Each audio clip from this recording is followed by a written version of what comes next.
Hello friends, welcome back to Anveshana channel. आज हम लोग पढ़ेंगे प्रगतिवाद काव्य और उसके प्रमुख कवि। ठीक है, तो इस टॉपिक को हम लोग पूरे विस्तार से पढ़ेंगे।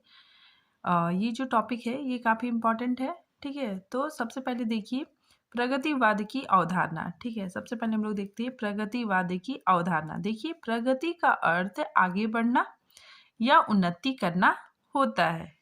ठीक है, फिर आगे देखिए प्रगतिवाद उन विचारधाराओं एवं आंदोलनों के संदर्भ में प्रयुक्त किया जाता है जो आर्थिक, ठीक है, जो आर्थिक सामाजिक नीतियों में परिवर्तन, ठीक है, परिवर्तन या सुधार के पक्षधर है।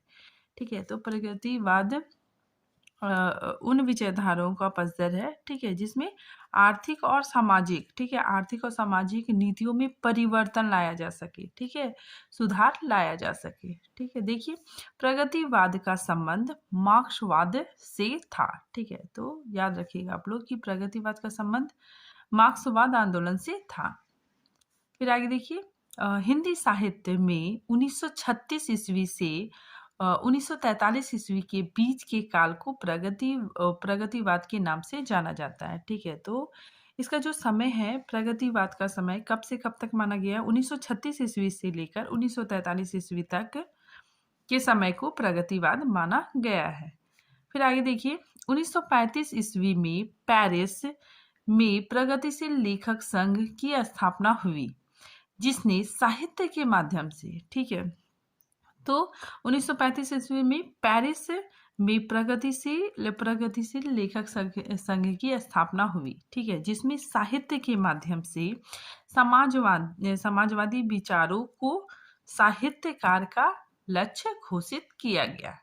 ठीक है, फिर आगे देखिए 1935 ईस्वी में फ्रांस की राजधानी पेरिस में हेनरी बरबूज ने प्रगतिशील लेखकों का एक संघ स्थापित किया। ठीक है, तो ये याद रखिएगा आप लोग कि अंतर्राष्ट्रीय लेवल में जो हेनरी बरबूज थे, ठीक है, इन्होंने 1935 ईस्वी में फ्रांस में, ठीक है, फ्रांस की राजधानी पेरिस में प्रगतिशील लेखकों का एक संघ स्थापित किया। ठीक है, एक संघ बनाया।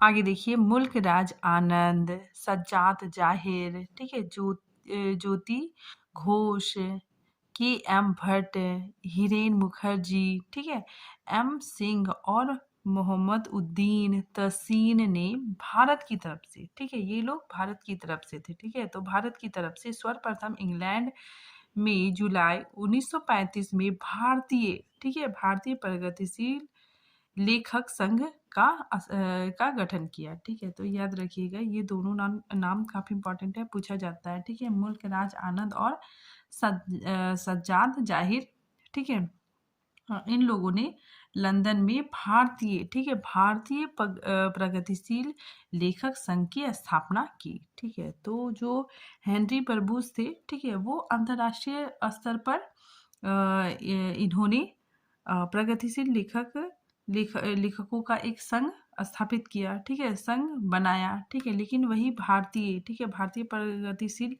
लेखक संघ में भारतीय विचारक कौन कौन थे? मुल्क राज आनंद, ठीक है, और सज्जाद जाहिर, ठीक है, और ये सारे लोग भारतीय प्रगतिशील लेखक संघ का गठन करते हैं। ठीक है, आगे देखिए 1936 ईस्वी में लखनऊ में भारतीय प्रगतिशील लेखक संघ का पहला अधिवेशन हुआ। ठीक है, तो लखनऊ में 1936 ईस्वी में भारतीय प्रगतिशील लेखक संघ का पहला अधिवेशन हुआ। ठीक है, जिसकी अध्यक्षता, ठीक है, जिसकी अध्यक्षता मुंशी प्रेमचंद जी ने की। ठीक है, वही जब दूसरी बार हुआ, ठीक है, पहली बार इसकी अध्यक्षता मुंशी प्रेमचंद जी ने की। ठीक है, वही दूसरी बार 1938 ईस्वी में द्वितीय अधिवेशन हुआ। ठीक है, जिसकी अध्यक्षता रविंद्रनाथ टैगोर ने की। ठीक है, तो पहली बार मुंशी प्रेमचंद जी ने किया।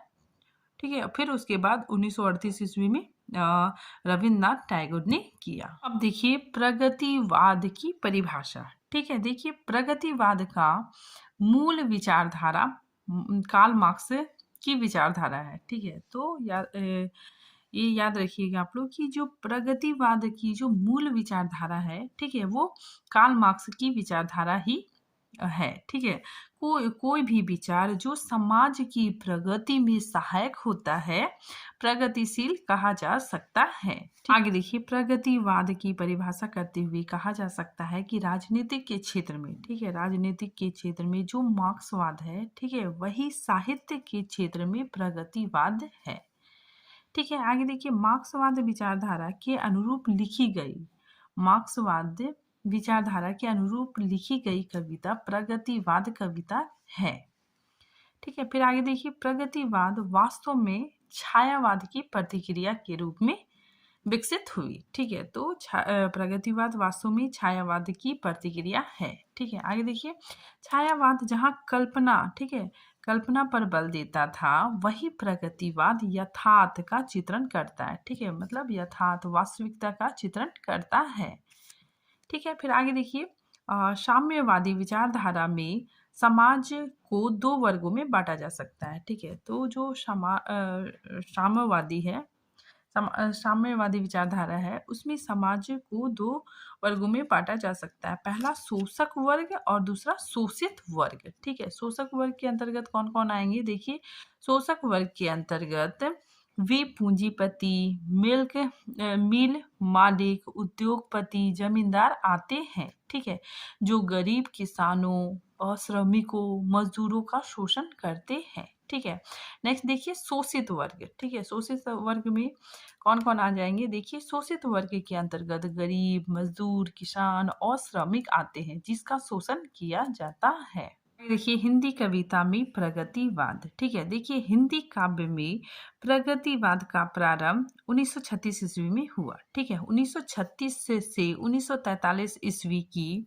कविता, ठीक है, मतलब इन 1936 से लेकर 1943 ईस्वी की कविता प्रगतिवाद कविता है। ठीक है, फिर आगे देखिए, हिंदी साहित्य के वे कवि जिन्होंने साम्यवादी विचारधारा से प्रभावित होकर काव्य रचना की प्रगतिवादी कवि कहलाए। ठीक है, तो जिन्होंने साम्यवादी, ठीक है, साम्यवादी विचारधारा से प्रभावित होकर काव्य रचना की, ठीक है, वे प्रगतिवादी कवि कहलाए। ठीक है, फिर आगे देखिए, साम्यवादी विचारक समाज में समानता, ठीक है, समाज में बराबरी स्थापित करना चाहते हैं और समाज में शोषण की प्रक्रिया, ठीक है, जो समाज में शोषण की प्रक्रिया है उसे बंद करना चाहते हैं। ठीक है, इसीलिए प्रगतिवाद कविता भी शोषण का विरोध करती है। ठीक है, तो इसीलिए प्रगतिवाद कविता क्या करती है? जो शोषण का विरोध करती है। ठीक है, शोषित वर्गों का विरोध करती है। ठीक है, अब देखिए, प्रगतिवाद काव्यधारा की प्रमुख विशेषताएं। ठीक है, तो देखिए, इसमें क्या क्या विशेषताएं हैं? शोषकों के प्रति घृणा, ठीक है, शोषितों का करुण गाथा, सामाजिक विषमता के प्रति आक्रोश, ठीक है, क्रांति की भावना, नेक्स्ट है मानवता की भावना, नारी का यथार्थ चित्रण, सरल और सुबोध। ठीक है, इसमें सरल और सुबोध भाषा का प्रयोग किया गया है। ठीक है, परंपरागत रूढ़ियों का विरोध, इसमें परंपरागत रूढ़ियों का विरोध किया गया है। देखिए, सामाजिक जीवन का यथार्थ चित्रण, ठीक है, जो समाज में जो घटनाएं घट रही है, ठीक है, जो समस्याएं हो रही है, उसका वास्तविक चित्रण किया गया है। ठीक है, नेक्स्ट देखिए, धर्म और ईश्वर के प्रति अनास्था। ठीक है, तो इसमें प्रगतिवाद काव्य में धर्म और ईश्वर के प्रति अनास्था देखने को मिलता है। ठीक है, फिर देखिए, इसमें नवीन प्रतीकों का प्रयोग हुआ है। नेक्स्ट, मार्क्स और रूस मार्क्सवाद की प्रशंसा की गई है। ठीक है, तो मार्क्सवाद और रूस की प्रशंसा है। अब हम लोग देखेंगे प्रमुख प्रगतिवाद कवि। ठीक है, सबसे पहले नागार्जुन का हम लोग संक्षिप्त जीवन परिचय देखते हैं। देखिए, इनका जन्म 30 जून 1911 ईस्वी में हुई। ठीक है, फिर इनकी मृत्यु 5 नवंबर 1988 ईस्वी में हुई। इनका जन्म स्थान तिरौनी, ठीक है, तिरौनी में हुआ। ठीक है, जिला दरभंगा, बिहार। इनकी माता का नाम उमा देवी, पिता का नाम गोकुल मिश्र। ठीक है, इनका वास्तविक नाम वैद्यनाथ मिश्र था। ठीक है, और इनका उपनाम यात्री और नागार्जुन। ठीक है, तो ये यात्री नाम से भी कविताएं लिखते थे। ठीक है, जो मैथिली की रचनाएं हैं वे यात्री नाम से लिखते थे। ठीक है, अब देखिए इनकी प्रमुख रचनाएं देखते हैं कौन कौन है। देखिए राम के प्रति, ठीक है, ये 1935 ईस्वी में इसका प्रकाशन हुआ। ठीक है, नेक्स्ट युगधारा, ये जो ईस्वी डाला हुआ है ये प्रकाशन वर्ष है। ठीक है, तो इसको आप लोग देख लीजिएगा। ठीक है, ये क्रम के अनुसार लिखा गया है। ठीक है, फिर नेक्स्ट देखिए सतरंगी पंखों वाली, तालाब की मछली 1975 ईस्वी, खिचड़ी बिलव देखा हमने, तुमने कहा था, हजार हजार बाहों वाली। ठीक है, नेक्स्ट पुरानी जूतियों का कोरस, रत्न गर्भा, और ऐसी भी हम क्या। ठीक है, 1985 ईस्वी में इसका प्रकाशन हुआ। ठीक है, तो ये नागार्जुन की प्रमुख रचनाएं हैं। अब देखिए इनके द्वारा रचित खंड काव्य, ठीक है, भस्माकुड़, ठीक है, ये 1971 ईस्वी में प्रकाशित हुई। ठीक है, नेक्स्ट देखिए गीत गोविंद, ठीक है, गीत गोविंद 1979 ईस्वी में प्रकाशित हुई। ठीक है, नेक्स्ट देखिए नागार्जुन का पहला साहित्यिक उपनाम यात्री था। ठीक है, तो इनका पहला जो साहित्यिक उपनाम था वो यात्री था। ठीक है, मतलब ये यात्री नाम से कविताएं लिखते थे। ठीक है, फिर आगे देखिए संस्कृत और मैथिली में, ठीक है, खासकर मैथिली में ये यात्री नाम से कविताएं लिखते थे। ठीक है, फिर नेक्स्ट देखिए नागार्जुन की खड़ी बोली में सर्वप्रथम प्रकाशित रचना। ठीक है, तो खड़ी बोली में सर्वप्रथम प्रकाशित रचना राम की प्रति है। ठीक है, जो सन 1935 ईस्वी में लाहौर से, ठीक है, लाहौर से निकलने वाली साप्ताहिक पत्रिका विश्व बंधु में छपी थी। ठीक है, फिर आगे देखिए दीपक पत्रिका के संपादक भी रहे। ठीक है, तो ये दीपक पत्रिका के संपादक भी रहे। बौद्ध धर्म में दीक्षा लेने के बाद, ठीक है, तो बौद्ध धर्म में दीक्षा लेने के बाद इन्होंने नागार्जुन नाम ग्रहण किया। ठीक है, तो बौद्ध धर्म में शिक्षा लेने के बाद इनका नाम नागार्जुन हो गया। ठीक है, आगे देखिए नागार्जुन को भस्माकुर कृति एक खंड काव्य है। ठीक है, तो ये भस्माकुर जो कृति है इनके द्वारा रचित, ये क्या है, एक खंड काव्य है। ठीक है, जो वैरवी छंद में लिखा गया है। ठीक है, नेक्स्ट देखिए नागार्जुन ने मैथिली भाषा में, ठीक है, तो नागार्जुन मैथिली भाषा में पत्रहीन नाग गाछ, ठीक है, ये जो कविता है, ठीक है, तो ये कविता इसमें 52 कविताएं संकलित है। ठीक है, तो देखिए नागार्जुन ने मैथिली भाषा में पत्रहीन नाग गाछ शीर्षक से काव्य लिखा। ठीक है, और इसमें 52 कविताएं संकलित है।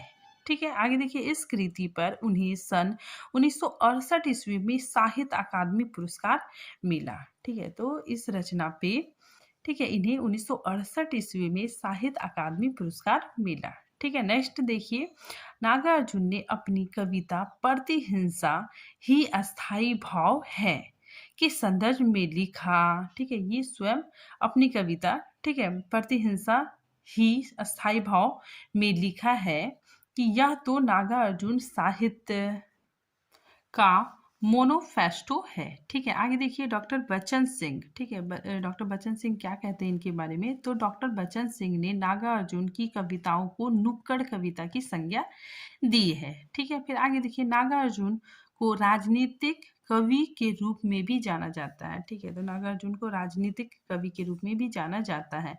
इनकी निम्नलिखित कविताएं प्रसिद्ध है। ठीक है, तो ये कविताएं इनकी काफी प्रसिद्ध है। देखिए बादल को घिरते देखा, ठीक है, फिर नेक्स्ट जो अंडरलाइन किया गया है वो काफी इंपॉर्टेंट है। ठीक है, सिंदूर तिलकित भाल, ठीक है, तुम्हारी दंतुरित मुस्कान, पांच पूत भारत माता के, कालिदास, हरि जन गाथा, ठीक है, अकाल और उसके बाद। ठीक है, तो ये सारी रचनाएं इनकी प्रमुख रचनाएं हैं। ठीक है, प्रमुख कविताएं हैं। फिर आगे देखिए नागार्जुन को प्रगतिवाद का सालाका पुरुष भी कहा जाता है। ठीक है, अब देखिए इनके द्वारा रचित यात्रा वृत्तांत, ठीक है, तो इन्होंने अनुकंपा और निर्णय, ठीक है, ये यात्रा वृत्तांत लिखा। ठीक है, फिर देखिए अनुदित रचना मेघदूत का हिंदी रूपांतर। ठीक है, तो मेघदूत जो रचना है ठीक है, जो कालिदास ने लिखा, ठीक है, उसका इन्होंने हिंदी रूपांतर किया। ठीक है, फिर आगे देखिए आलोचना। ठीक है, इन्होंने इनका आलोचना क्या है, देखिए एक व्यक्ति एक युग। ठीक है, तो ये इनकी आलोचना रचना है। अब हम लोग केदारनाथ अग्रवाल के बारे में पढ़ेंगे। ठीक है, इनका जन्म 1911 ईस्वी में हुआ, फिर इनकी मृत्यु 2000 ईस्वी में हुई। ठीक है, जन्म स्थल देखिए तो कमसीन बांदा, ठीक है, इनका जन्म स्थान है। ठीक है, फिर प्रथम रचना युग की गंगा, युग की गंगा इनकी प्रथम रचना है। फिर आगे देखिए केदारनाथ अग्रवाल अपने काव्य यात्रा के आरंभिक दौर में बालतेंदु उपनाम से रचनाएं रचते थे। ठीक है, तब वे ब्रज भाषा में कवित सवैया छंद में लिखते थे। ठीक है, तो ये बालेंदु उपनाम से रचनाएं रचते थे। ठीक है, फिर देखिए इनके द्वारा रचित प्रमुख रचनाएं कौन कौन सी है, देखिए युग की गंगा। ठीक है, नेक्स्ट नींद के बादल, लोक और आलोक, फूल नहीं रंग बोलते हैं, आग का आईना। ठीक है, देखिए ये सारा डेट डाला हुआ है, ये प्रकाशन वर्ष है। ठीक है, और ये क्रम से डाला हुआ है। ठीक है, फिर नेक्स्ट देखिए गुल मेहंदी 1968 ईस्वी, पंख और पतवार। ठीक है, बम्बई का रक्त स्नान। ठीक है, हे मेरी तुम मार प्यार थापे। ठीक है, कहे केदार खरी खरी। ठीक है, 1983 ईस्वी में इसका प्रकाशन हुआ। ठीक है, अपूर्वा, जामुन जल तुम, पुष्प दीप। ठीक है, फिर वसंत में हुई प्रसन्न पृथ्वी। ठीक है, तो ये केदारनाथ द्वारा रचित प्रमुख रचनाएं हैं। आगे देखिए शिव मंगल सिंह सुमन। ठीक है, इनका जन्म 1915 ईस्वी में हुई। ठीक है, और इनकी मृत्यु 2002 ईस्वी में हुई। ठीक है, इनका जन्म स्थान झागरपुर उन्नाव। ठीक है, मूल नाम शिव मंगल सिंह। ठीक है, देखिए इनका उपनाम सुमन। ठीक है, इनका सुमन उपनाम था। ठीक है, प्रथम रचना हिलौर। ठीक है, देखिए इनकी प्रमुख रचनाएं हिलौर, जीवन के गान, युग का मोल, प्रलय सृजन, विश्वास बदलती ही गया, विंध्य हिमालय, मिट्टी की बारात, वाणी का व्यर्थ, पर आंख नहीं भरी, हम पंछी उन्मुक्त गगन की। ठीक है, तो ये सारी रचनाएं शिव मंगल सिंह सुमन की है। ठीक है, इनकी प्रसिद्ध रचनाएं देखिए गुनिया का यौवन। ठीक है, चल रही कुदाली, कलकत्ते का अकाल। ठीक है, तो ये इनकी प्रसिद्ध कविताएं हैं। ठीक है, अब देखिए नेक्स्ट रागे राघव। ठीक है, ये भी काफी इंपॉर्टेंट है। तो रागे राघव का जन्म 1923 ईस्वी में हुआ। ठीक है, इनकी मृत्यु 1962 ईस्वी में हुई। ठीक है, इनके द्वारा रचित काव्य संग्रह। ठीक है, तो देखिए इनके द्वारा रचित काव्य संग्रह कौन कौन है, पिघलते पत्थर। ठीक है, अजय खंडहर, मेधावी, श्यामला, राह के दीप। अब देखिए इन्हें कुछ महत्वपूर्ण पुरस्कार मिले। ठीक है, तो देखिए इन्हें कौन कौन सा पुरस्कार मिला। 1947 में हिंदुस्तानी अकादमी पुरस्कार इन्हें मिला। ठीक है, फिर 1954 में डालमिया पुरस्कार मिला। ठीक है, फिर नेक्स्ट देखिए 1957 और 1959 में उत्तर प्रदेश सरकार द्वारा इन्हें पुरस्कार मिला। ठीक है, फिर 1961 ईस्वी में राजस्थान साहित्य अकादमी पुरस्कार से इन्हें सम्मानित किया गया। ठीक है, और 1966 ईस्वी में, ठीक है, मरणोपरांत, ठीक है, मरने के बाद इन्हें महात्मा गांधी पुरस्कार दिया गया। ठीक है, फिर आगे देखिए राघव की कविताओं में समाजवादी चिंतन और उससे अनु अनुप्राणित सामाजिक संवेदना की शक्ति है। ठीक है, इनकी जो रचना है राह के दीपक कविता संग्रह में प्रगतिशील धारा में इसे रखा जाता है। ठीक है, जिसमें युगीन यथार्थ, ठीक है, जो समय है, ठीक है, मतलब युगीन यथार्थ के संदर्भ में प्राकृतिक छवि का भी अंकन किया गया है। ठीक है, मतलब युग की जो सच्चाई है, ठीक है, उसके साथ साथ प्राकृतिक छवि का भी अंकन इसमें किया गया है। ठीक है, इनके द्वारा प्रमुख रचनाएं कौन कौन सी है, देखिए अजय खंडहर। ठीक है, 1944 ईस्वी में इसका प्रकाशन हुआ। ठीक है, ये काफी इंपॉर्टेंट है। फिर मेधावी 1947 ईस्वी में, राह के दीप 1947 ईस्वी में इसका प्रकाशन हुआ। पंचाली 1955 ईस्वी में। ठीक है, पिघलते पत्थर। ठीक है, तो ये रचनाएं इनके द्वारा रचित महत्वपूर्ण रचनाएं हैं। ठीक है, फिर देखिए अजय खंडर, मेधावी और पंचाली, ठीक है, इनकी प्रबंधनात्मक कृति है। फिर आगे देखिए रागे राघव की दो मुक्तक काव्य है। ठीक है, तो दो इनकी मुक्तक काव्य है, पिघलते पत्थर, ठीक है, और राह के दीप।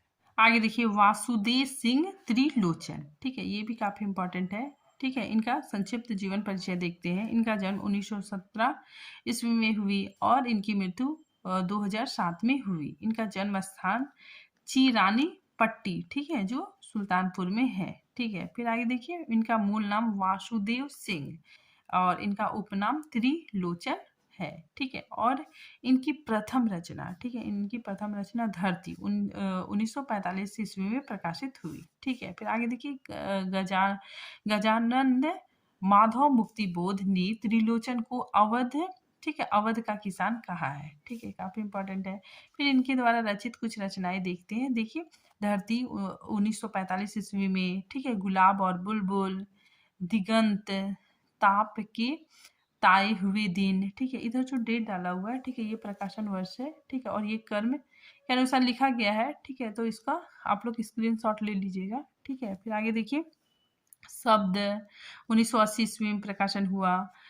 उस जनपद का कवि हूँ, अर्घान तुम्हें सौंपता हूँ, फूल नाम है एक, अनकहनी भी कुछ कहनी है। ठीक है, तो ये इनकी प्रमुख रचनाएं हैं। ठीक है, नेक्स्ट देखिए अल्मोला त्रिलोचन जी की अवधि काव्य कृति है। ठीक है, तो ये जो रचना है, ठीक है, ये अवधि में लिखा गया है। ठीक है, 1990 में प्रकाशित इस कृति में 2700 बरवे संग्रहित है। ठीक है, आगे देखिए हिंदी में सोनेट लिखने के लिए त्रिलोचन शास्त्री प्रसिद्ध है। ठीक है, तो आज ये टॉपिक यहीं पे खत्म होता है। ठीक है, मिलते हैं नेक्स्ट टॉपिक के साथ, तब तक के लिए थैंक यू।